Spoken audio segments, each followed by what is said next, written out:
Hello, church. Welcome back to Be Bold, Be Humble, Believe. I am hoping to give you a little bit of help today.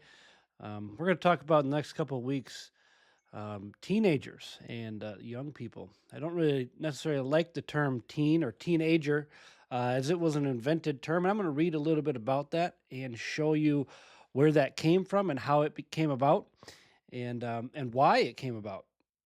The truth is, if you were running this world, you would want to divide everybody up into segments and people groups, and then if they started to get along really well, and you wanted to create confusion, and you wanted to create um, really, you wanted to create some violence, you wanted to create hate, you would have them all divided up into different sections, and then you would have those different groups, people groups, start to hate each other and start pointing fingers and start to blame each other for things instead of who's really running it. And so I think that if you look at the world, that's exactly what's going on today.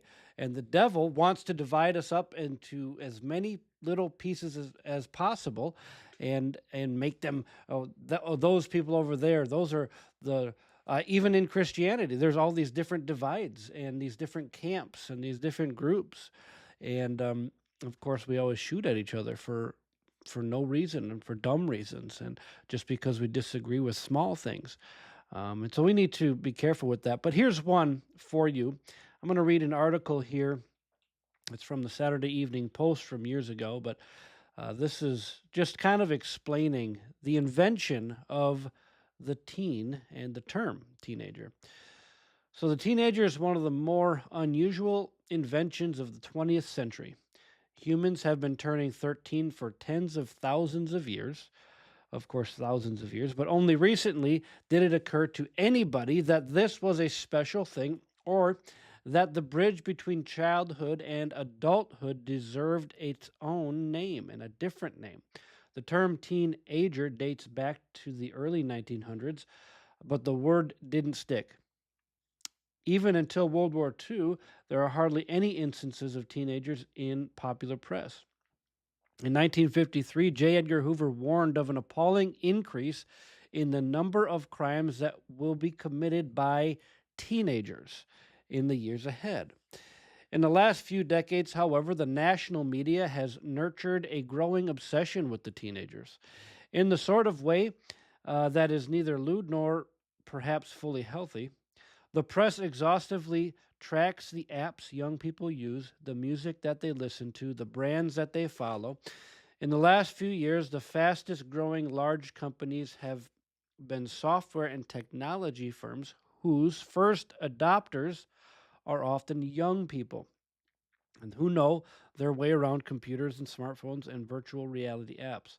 If most ancient cultures were gerontocratic, which of course is ruled by the old, modern culture is definitely teenocratic, if that's a word, but governed by the tastes of young people, with the old fogies forever playing catch up. The teenager emerged in the middle of the 20th century thanks to the confluence of three trends in education, economics, and technology. High schools gave young people a place to build a separate culture outside the watchful eye of family. The rapid growth gave them income, either earned or taken from their parents, cars, and later more technology, phones and such, gave them some independence. And so then education. Okay, so as the U.S. economy shifted from a more localized agrarian society to a mass production machine, families relocated closer to cities. And at least initially, many set their children to work in factories. This triggered a counter movement to prevent kids from being forced to toil in mills. And so the solution became compulsory public education for kids. So between 1920 and 1936, the share of teenagers in high school more than doubled from about 30% to more than 60%. So as young people spent more time in school, they developed their own customs. They're in their own environment, away from work, away from family, where they could enforce their own social rules. It is impossible to imagine American teenage culture in a world where every 16-year-old boy was working or is working with their father on an assembly line or in a farm or at the farm or something along those lines. And so I like to make this quote. The line spoken by the character Ron Swanson in the popular TV show Parks and Rec. He said, "Child labor laws killed this country." It's actually not that far from the truth, and there might be some real truth there in that statement. And so it's just really interesting to read this and see, the teenager was invented. And so, again, there was another way to divide people. So, essentially, what we have done as a society is created another group of people that are not responsible for their actions. Well, they're teenagers. And how many times will you hear that excuse, even in churches today or in families? Mothers, fathers saying, well, they're a teenager. And I'm sick of that kind of thing. The truth is, when a young man was exactly that thing, he was a young man in many ancient cultures, what happened? There was some kind of ceremony, a rite of passage that took place. And there was no, okay, here's, you know, 6 years of your life that you're just going to be a teen. You can do whatever, you can say whatever, you can go wherever, you just find yourself, that kind of thing. That's what's going on nowadays with teenagers. Parents fund this adventure of teenage nonsense.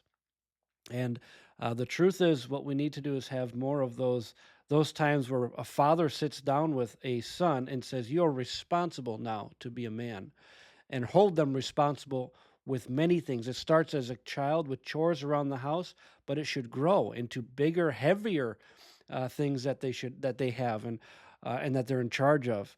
And hey, maybe they're on a bus route and they're running bus route today. Or hey, maybe they're preaching in nursing homes and they're in charge of a Bible school class. They're in charge of making sure this is set up for church. And there's many options, especially when you have a community like a church. There's all sorts of different places you can give a young man more responsibility. And so I've said young men, but of course this affects young ladies too, but even more so in young men. So here's a couple of things that have happened because of that. Because there's another divide, there's a poll that was taken and that I got here, but the questions are this: did you attend church regularly during your elementary years? So young people in church or have claimed to be in church, 94.6% said yes, that they attended church regularly during their elementary school years. Then the question of did you attend regularly, same group, did you attend regularly during your high school years? And it drops dramatically to 56% said that they continued to go to church during their high school years. Then it moves then to college. Did you attend during your college aged years as a young person? It drops another dramatic drop down to 11%. And I believe that is just, hey, we just divide them up and less responsibility, and you can also make your own choices. But it's a trend that if somebody doesn't have all the information, but we're forcing them to make life-altering decisions, that is the definition of what's going on in teenage years. They don't have all the information, but somehow we are expecting them to make life-altering decisions, and we're just going to go with it. And any Christian parent who has any sense at all would not allow that to take place.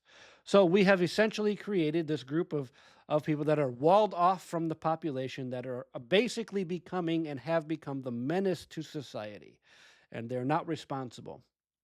And you see this type of thing in our world today. And so you see the problem here. You see the issue.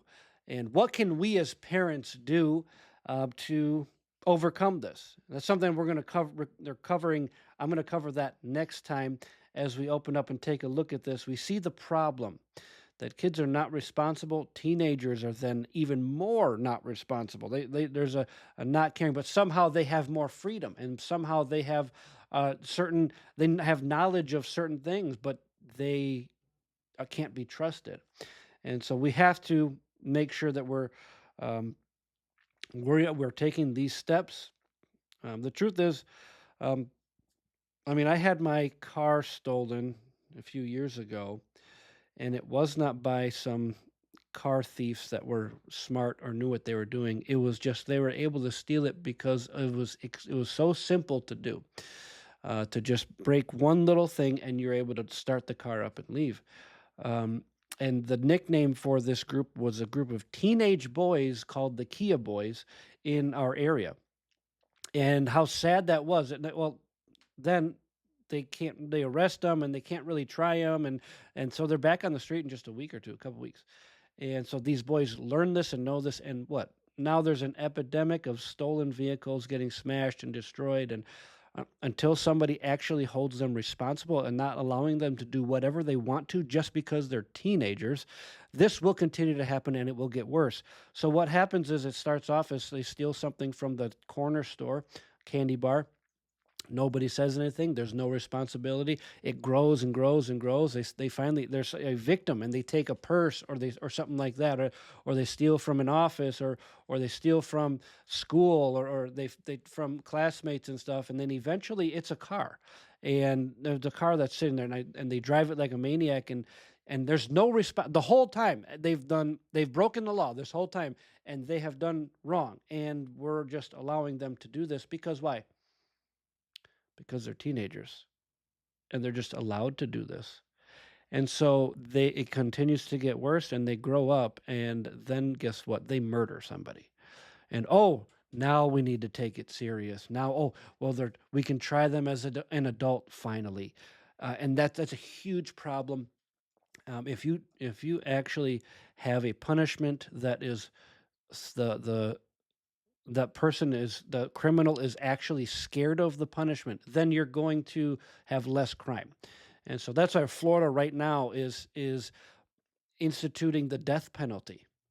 And so Florida's making a statement. They're saying, do not kill people in our state.